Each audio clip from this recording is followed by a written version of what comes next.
भरत तिवारी के घर बक्सर विधायक आनंद मिश्रा पहुंचे हुए हैं। उन्होंने परिवार से मुलाकात करी है। आइए उनसे जानते हैं कि परिवार से मिलने के बाद उन्होंने क्या कहा, क्या लगता है कि कितनी जल्दी भरत तिवारी को इंसाफ मिलेगा। आनंद जी, एनकाउंटर था या हत्या?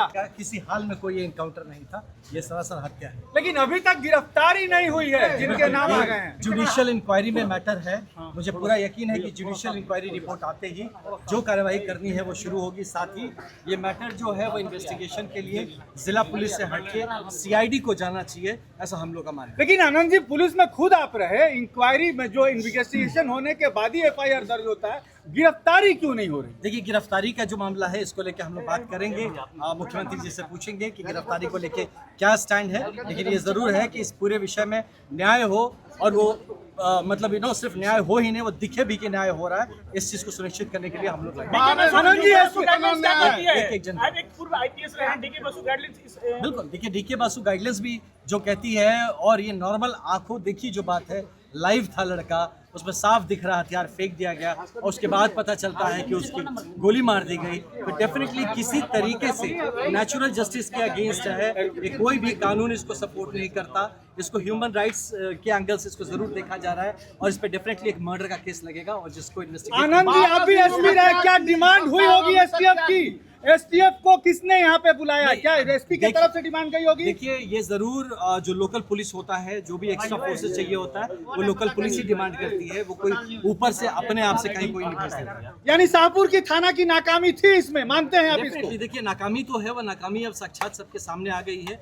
और अब जो इन्वेस्टिगेशन होगा तो इसमें कौन किसना गलत किया, किसका यहाँ मैलाफाइड इंटेंशन था, कौन बोनाफाइड इंटेंशन था, सब निकल के आएगा। और इस मामले में न्याय होगा, इस बात को लेकर आप 12 दिन लगे आपको आने में। मिश्रा जी, 12 दिन आप कहाँ थे? जी, लोग पूछ रहे हैं, हमने पूछ रहे। देखिए भाई साहब, मेरा भी एक जीवन है जिसके कारण से मैं थोड़ा पहले ही कहीं किसी काम के कारण से बाहर था, लेकिन लगातार जुड़े हुए थे। राकेश जी जो है कि हमारे माननीय विधायक है, ये लगातार उस दिन से हम लोग फोन के टच में हैं। साथ ही मैं डीआईजी साहब से, एसपी साहब से, जहां जो हो सकता है मैं उस चीज़ को कर रहा था। दुर्भाग्य से मैं थोड़ा पहले और आ जाता, लेकिन यहाँ पे कुछ ऐसे चेहरा चमकाने वाले लोग नजर आए जो मुझे लगा वहाँ जाके ये आग में घी डालने की जरूरत है। चेहरा कौन चमका रहा है, क्यों चमका रहा है? आप ही जान रहे हैं महाशय।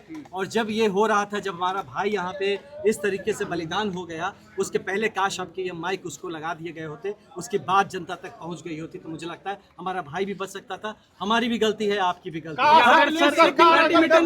सुन ली होती तो आज भरत सिंह, आपका प्रशासन सुन लिया होता। बिल्कुल, सभी को सुन लिया होता तो ये नौबत आती क्या? सोशली एज अ सोसाइटी हमें जरूरत था अपने भाई को गाइड करने का, प्रशासन को जरूरत था रिस्पॉन्ड करने का। आपकी भी एक ड्यूटी बनती थी कि उसकी बात को जगह पहुंचाया जाए। ये जो हुआ गलत हुआ। इंक्वायरी जुडिशियल हो रही है, जो निकल के आएगा वो जरूर उस पे जो आएगा उस पे कार्रवाई। तो एसडीएम पे अगर सवाल आ रहा है तो इंक्वायरी में निकल के आएगा, I'm sure उस पे भी कार्रवाई की जाएगी। वहाँ पे एसडीओ क्या कर रहे थे, परिवार का कहना है? इंक्वायरी का विषय है, ये इंक्वायरी में जो आएगा तब हमें पता चलेगा कि एसडीएम क्या कर रहे थे। लेकिन आनंद जी, जुडिशियल इंक्वायरी की बहुत वैल्यू नहीं होती है, वो एफआईआर भी नहीं करा सकते। क्या बात करें भाई साहब, आप क्या बोल रहे, कहाँ से जुडिशियल इंक्वायरी की वैल्यू नहीं होती? पुलवामा, आप हमारे देश को कहाँ ले जा रहे भैया? जुडिशियल इंक्वायरी की वैल्यू नहीं होती। जुडिशियल इंक्वायरी में क्या करेंगे वो बता दीजिए मुझे। भाई साहब, जुडिशियल इंक्वायरी आनंद जी नहीं, अपनी आनंद जी आम आदमी के खिलाफ केस होता है, 8 घंटे में गिरफ्तारी होती है। एसएचओ और डीएसपी पर गिरफ्तारी का जो फैसला है वो सीनियर अधिकारी लेते हैं। क्यों नहीं लिया, हम उनसे पूछते हैं। इसमें गिरफ्तारी होनी चाहिए तो क्यों नहीं हुई है, जरूर इसको हम लोग फॉलो। तो अभी आपने सुना, बक्सर विधायक आनंद मिश्रा ने तमाम सवालों का जवाब दिया है। क्या लगता है, आप इनके जवाबों से संतुष्ट हैं? क्या भरत तिवारी को इंसाफ जल्द मिलेगा या नहीं? अभी हम लोग ग्राउंड रिपोर्टिंग कर रहे थे बिलौटी से, भरत तिवारी के घर से। मैं हूं अभिषेक नंदन, आप देख रहे हैं सत्ता टीवी बिहार।